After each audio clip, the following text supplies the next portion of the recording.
Welcome to the Skinwalker Debrief. I'm your host, TJ Allard, and I'm one of the executive producers of the TV series on history called The Secret of Skinwalker Ranch.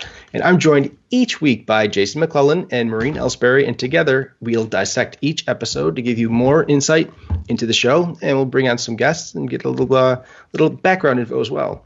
Jason has been exploring all the strange for more than a decade, and he's appeared on Nat Geo, Sci-Fi, and History, and he's the author of Only Weirdos See UFOs, an introduction to the public's misperception of unidentified aerial phenomenon and extraterrestrial life. And Maureen is a journalist, researcher, and podcaster specializing in the anomalous. She starred in the docuseries Uncovering Aliens on Animal Planet and has served as the ambassador for Science Channel's Are We Alone initiative.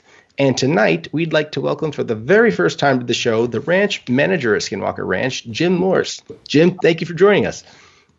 Thank you, TJ. My pleasure. It's good to be with you guys. And once again, from Salt Lake City, we all say hi. Awesome. It's great to have you. Thank you. So, Jim, I know we've talked before and you've heard the podcast. So we're just going to talk about last week's episode, and we'll ask you some questions, kind of recap it with you, and get your experiences there, your take on things, and then we're going to open it up to some questions that we took from the internet. Okay. Awesome. So this week's episode was Surveillance, episode 7, Surveillance. It was the big talking point here is besides the surveillance, is a dead cow that is on land. So why don't you tell us a little bit, Jim, about your experience when that happened? Like, where were you? And, what was going through your head when all of this was going on? Yeah, pleased to do it. Thanks for the question, TJ. I was there on premise at the time. When that cow went down, there was a little bit of a kind of blindsided us, to be completely frank with you. I mean, it was healthy earlier that day. And then when we basically did a perimeter or a property check, that the cow was down. And somewhat alarming, to say the least.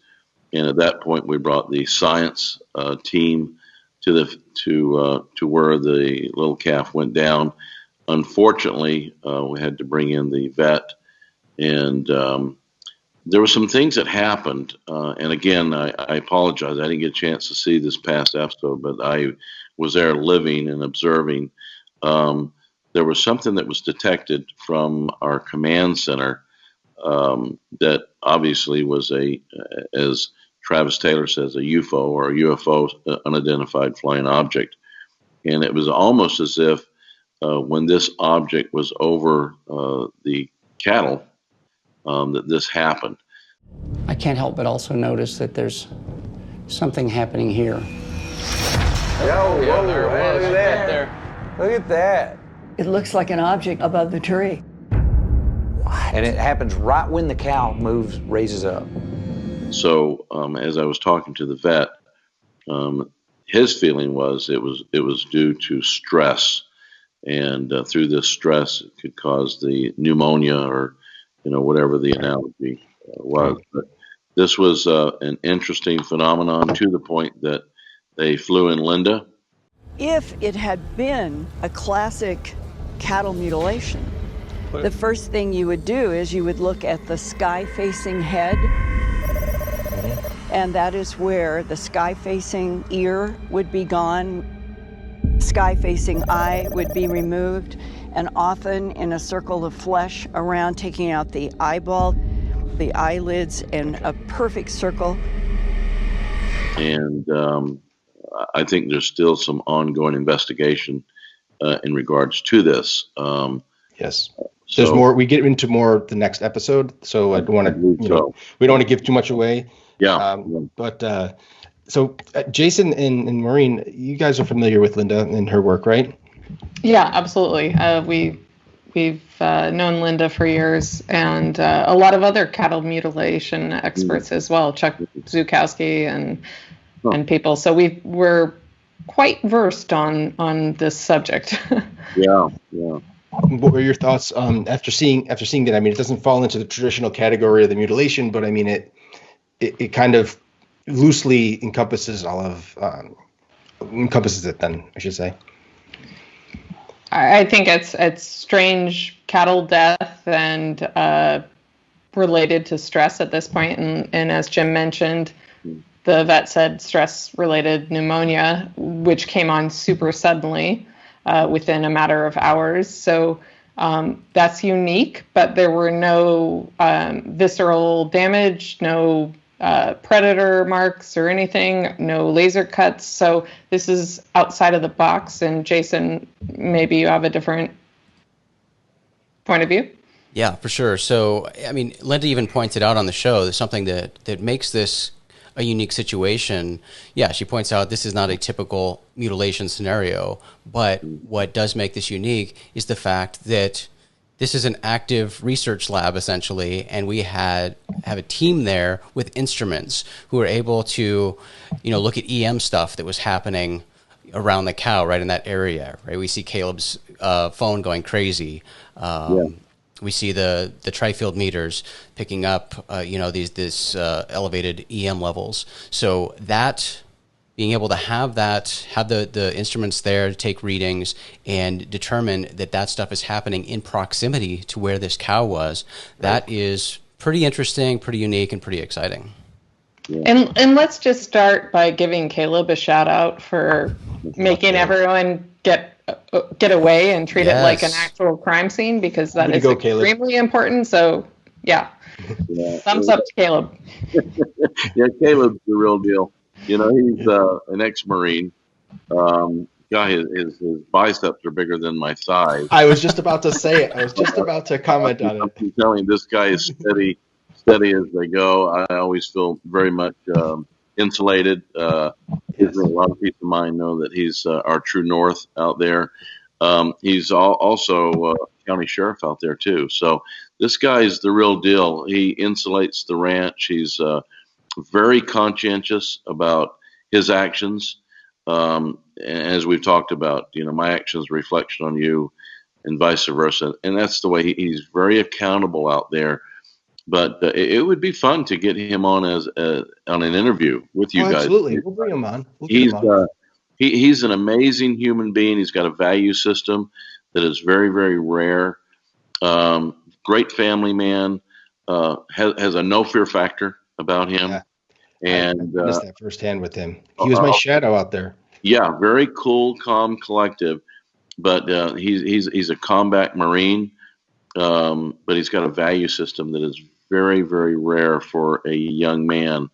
So we're blessed. We're very fortunate to have him as a confidant and a shadow, as you say, out there on the ranch. He was. And he did. You're right, Maureen. He had the wherewithal to kind of make sure people weren't contaminating anything. And I think that kind of, goes right toward the goal here of the show, which is let's try to get some science behind this. Let's try to get some actual data and move away from all the speculation. And the fact that he did that allowed the cage to go up, allowed people to get these readings on stuff, and then watch and observe that carcass for however long. I mean, you don't want to go too deep into it, but so Jim, I had a question. That land there, the Native American land, was there or had there been? There may or may not have been. I mean, I don't know, but reports in the past, not just on the ranch, but in the surrounding areas at all of mutilations in the past, few decades.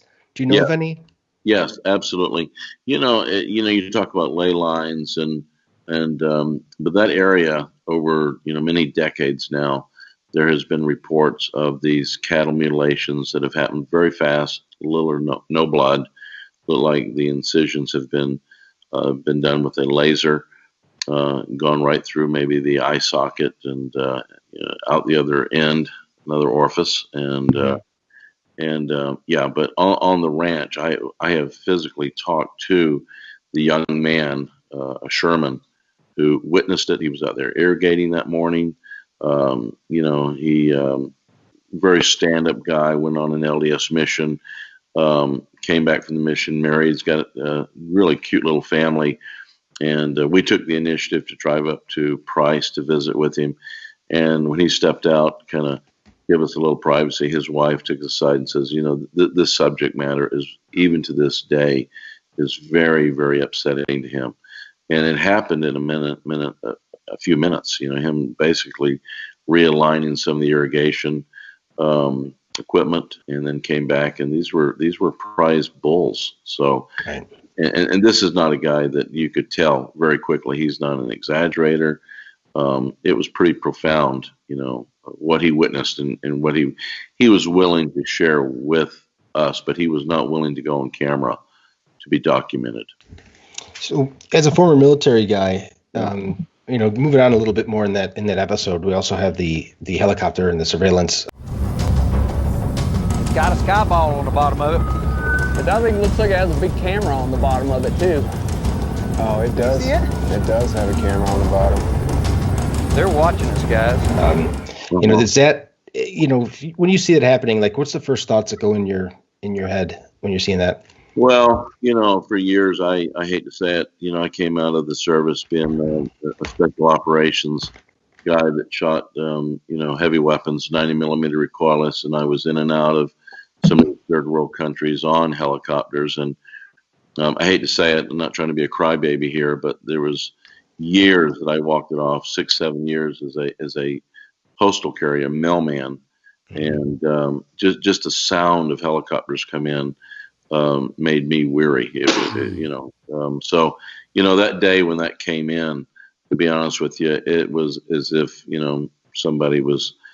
I'm not going to say they were trying to be obnoxious, but they had no business coming over the Skinwalker Ranch and observing, and they were there to take photos, and they were all, Eric went into the command center, and whatever they were doing, they were not supposed to be there. But that Camillio, things like that happen out there on that ranch. When we first went out there, we would hear helicopters, but you couldn't see them. And so this ranch has been, as I say, a petri dish for Bigelow and the Sorts for many, many years, due to the fact that it is a remote area. And we would go out there, we would hear noises, and they were literally within a rock's throw, but yet you couldn't see it. It was like I say, we used it as they used it as camouflage. But that day that we were out there, it was obvious. It was just above us, and they were trying to detect what we were doing. So they had no business being there, let's put it that way. Did you guys, did they just kind of self-resolve? I don't remember. I know in the show it just kind of, they just went out of reach, but there was no attempt to communicate with them or try to radio to them, or no one's shooting off flares or anything like that, right? I mean, they just kind of went over the ridge, and that was the end. Yeah, that's it. And there may be some ongoing. I mean, we've had some people come out there with some of these drones, and unfortunately, it's private property, and it hasn't worked out well for them. How many down drones do you have in the Skinwalker Ranch sort of vault now? Yeah. There's been a few, and I'll tell you, we don't advise it. We treat that ranch as if it's Area 51.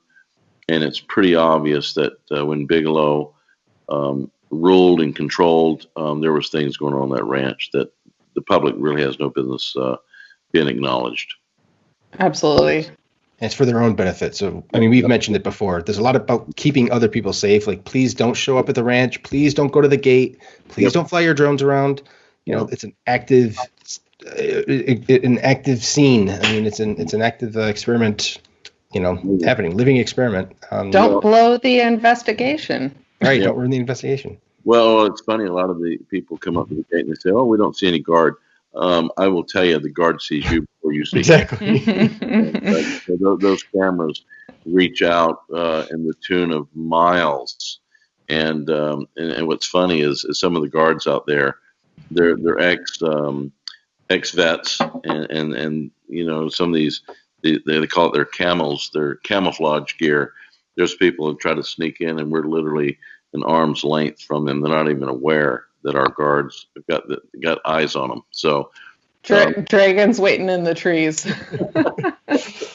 It's funny because I know that those cameras now, they're streaming to multiple. It's not just in the command center. People are off site and also seeing those feeds at the same time. So, absolutely.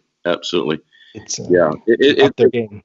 It's quite a team, but it's at the end of the day, it's family. And as I alluded, before we started this, we do get very concerned about the well-being of each of us. And it's an area, unfortunately, is a little tempting to people to want to get in there and breach. And unfortunately, a lot of their underlying motivation is not as clear as it should be. And you can get hurt on that ranch. I mean, you've got a lot of areas on that ranch that are unsafe, especially at night, where somebody could sprain an ankle, break a leg. There's the Serengeti, they call it, the south side of the ranch. They refer to it as the Serengeti. There you go. It's not where, that's what Eric calls it all the time. Yeah. Is that where the cows ended up?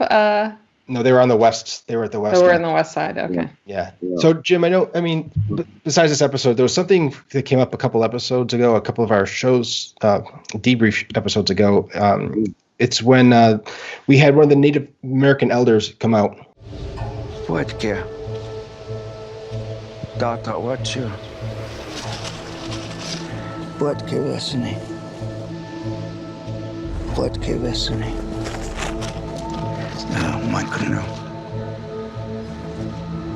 Sure. And we didn't really talk about it because we were hoping to get you on to go a little bit more into depth about that situation when it came out and blessed the land and kind of, guided everyone. If you want to talk about that, that would be great. We'd love to hear. I know Maureen and Jason have questions about this as well.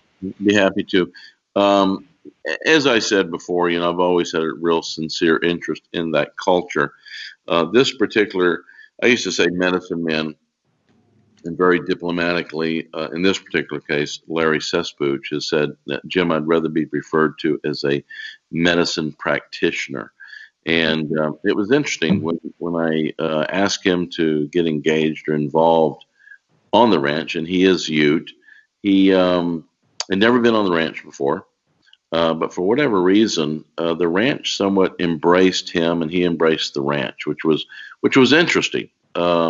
Because a lot of the natives out there are very superstitious.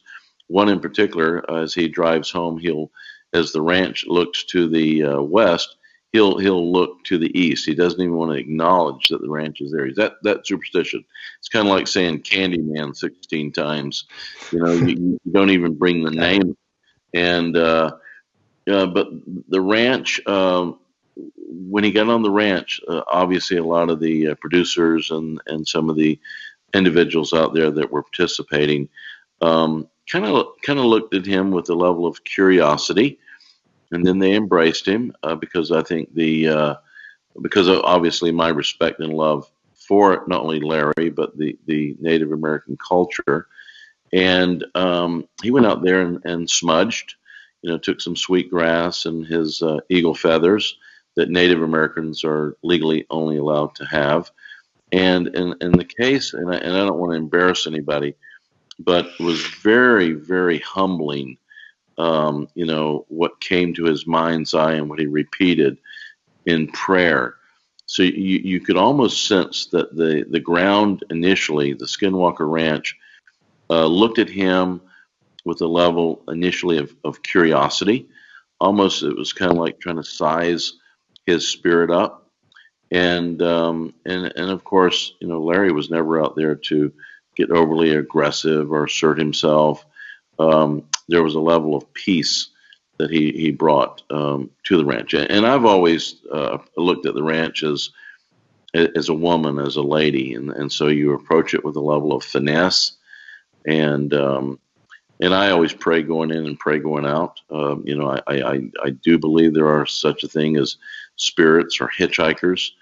And as we've talked about, TJ, if you go in there and you've got a overwhelmness of issues, whether they be financial or personal, they compound. And so I try to go into the ranch and try to leave my personal burdens at the gate and try to be as transparent as I can with the property or the ground or the Skinwalker Ranch, because that property is very complex.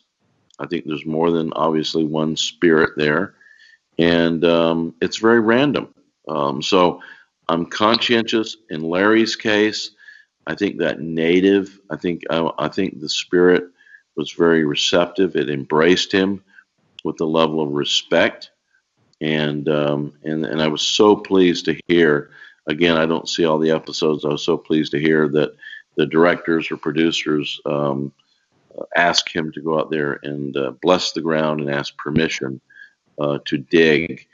So I was really, really pleased to hear that. As a matter of fact, I value the science of what they're doing. I think that's wonderful. It's great, but I don't want to forget the spiritual side of that property out there.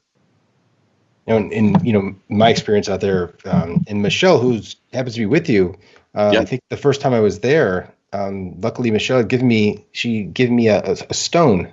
I think she was calling it the Power Stone. That and it was all new to me. It was all just crazy, and luckily, I mean, that was great. That was my first experience out there, and I didn't have any negative side effects or anything bad till my later visits. Yeah. So whatever she did that first time worked. I should have asked her for it every time. But thanks, Michelle. Yeah. Well, I think there's a spirit to just about everything. You go through some of these impact trainings and things, and they talk about you, realigning yourself with a tree or Mother Nature. And boy, that ground has got a concentration of feelings and vibes and frequencies, and it's a moving target. Every time I go out there, it seems like it's a mood swing. So I don't take it for granted. I hold my breath a lot of times. Probably one of the biggest radar detectors is our dog out there, William. It seems like he's got perspective on that property or Skinwalker better than all of us. So you're not the first who said that, right? You guys. Yeah. I mean, I feel like everyone says it to us. Well, just wait till tune in May 30th. You'll hear more about that. Oh, yes, that's right. Yeah. Jim was part of that panel as well. Yeah. I think that this is an extremely important part, and I'm glad they at least brought in a little bit. Of course, science is very important, but the Skinwalker Ranch is rooted in Ute Navajo history, and without bringing any of that on, it would be a total shame. So I'm glad at least a little bit of that is brought onto the show, but I think especially for people who may not have ever looked into the ranch before, they really should dive deep into the not only the legends and what's led up to this in the history and in Skinwalker, the whole ideology behind it. It's very important, and the spirituality, like you said, is so important in that aspect, and it's not without merit. Yeah, well, I really appreciate you saying that, Maureen, and science, and I think it's an important part. Absolutely, and I value what you're saying. This isn't just a typical interview. I think we're concerned about the truth, the transparency, the facts, the data, as they say. But I would really wish that somebody could email Kevin Burns if he doesn't know, and just say, the bottom line is the science is great, but that's got to mirror and parallel the spirit, because the spirit of that ground up there, just the lore of that easement of the Skinwalker, you can only imagine. I mean, again, I'm not picking sides, and not all tribes. No, it's not a side. I don't think it's a side. I think they go hand in hand. Mm-hmm.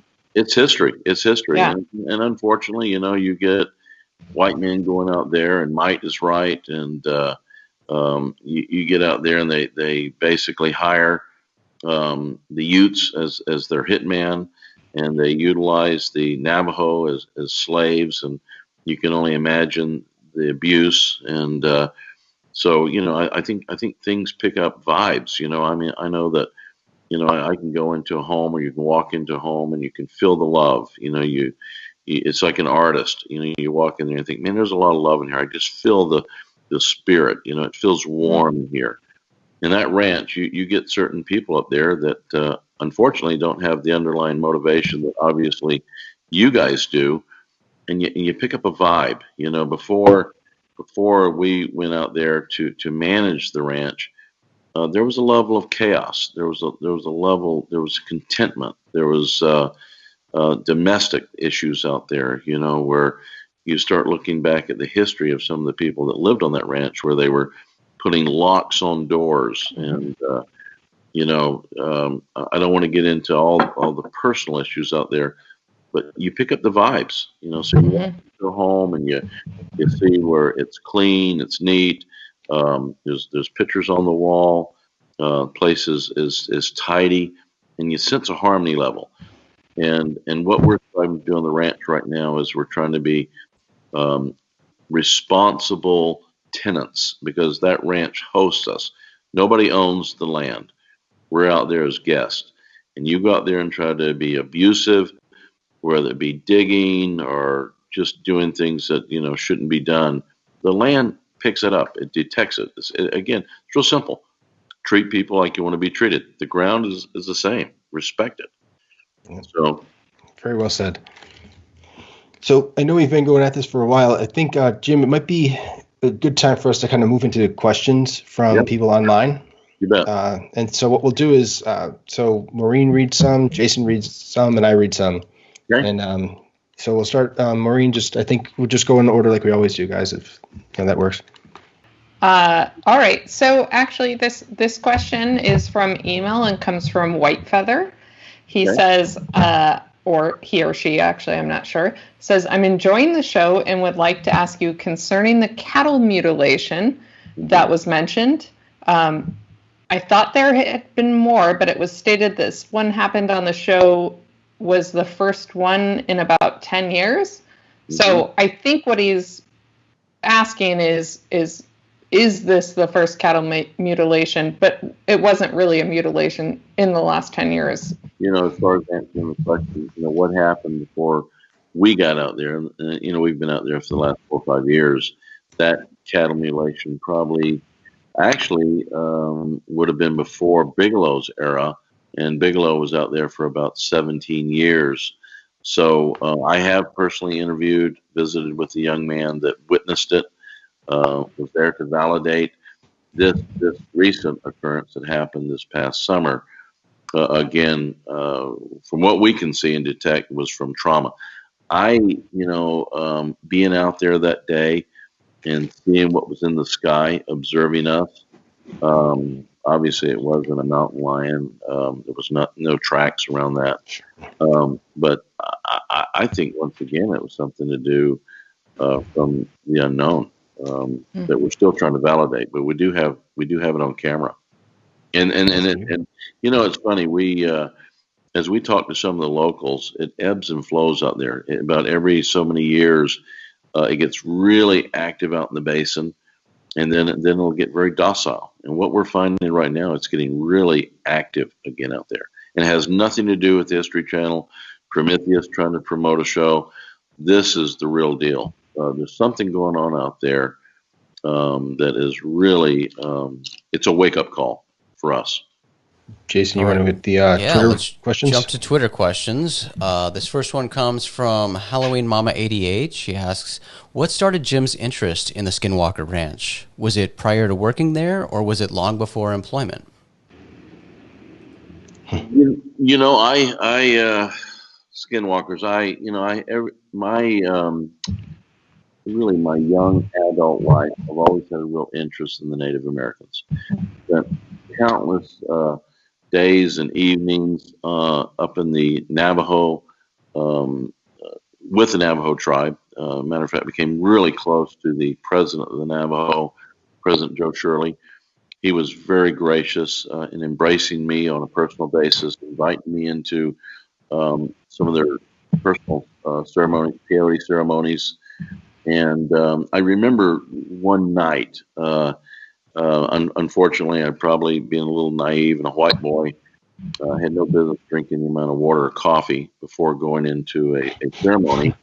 And, the sun goes down and you go into a peyote ceremony. You don't come out until the sun comes up. And so about halfway through, I just kind of raised my hand when the drum stopped, the beat of the drum, which is represents the heart, and said, is there any way that I can go counterclockwise, go outside to take a coffee break?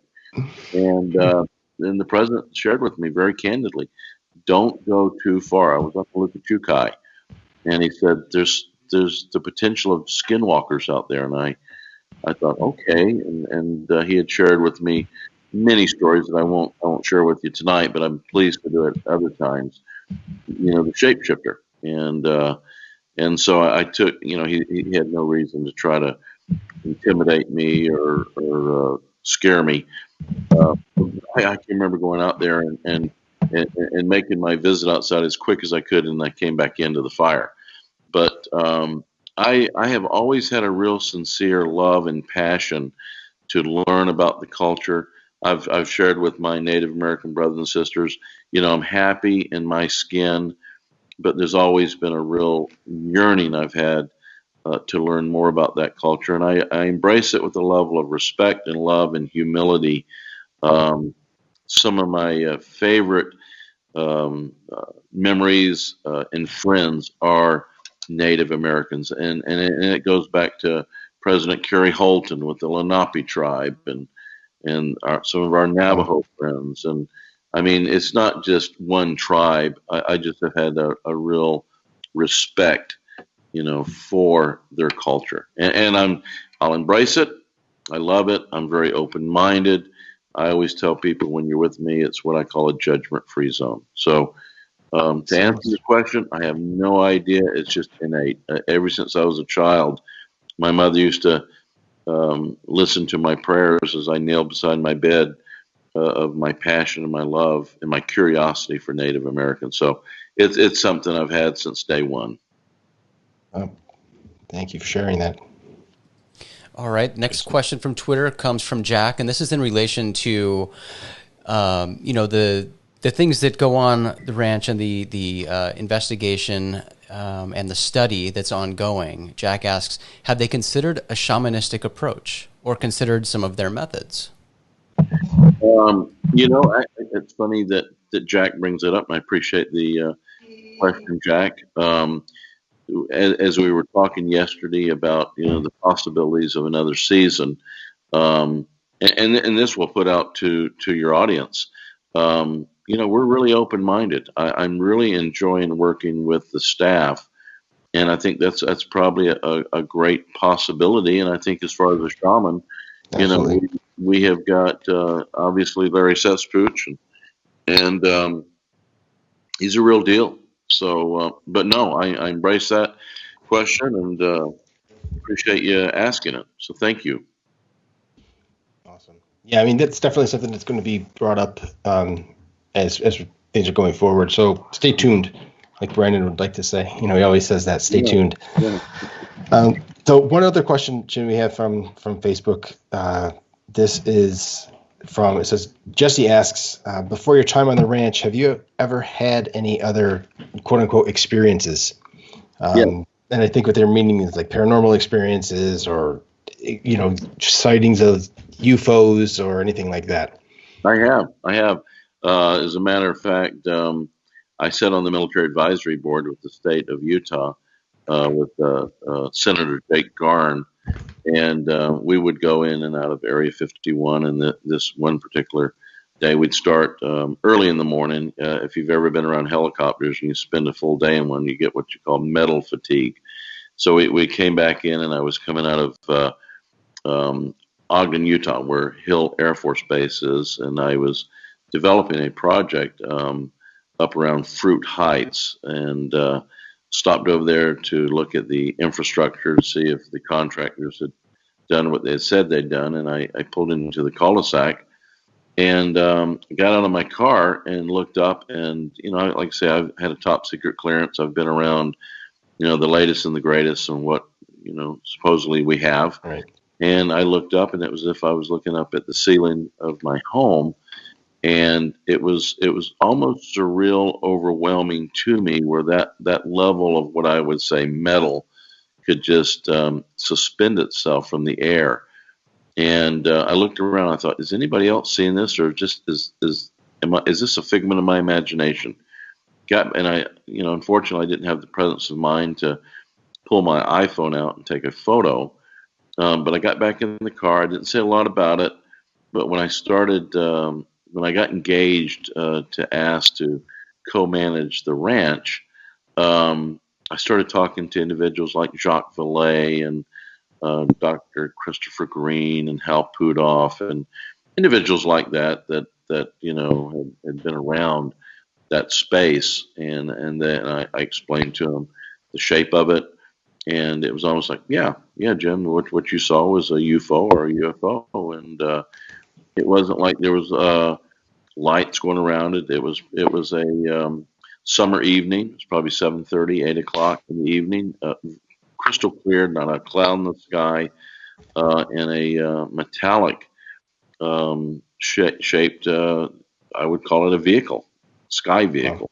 It was just there, and I had no reason to, look for somebody to embrace me or attaboy or pat me on the back or whatever.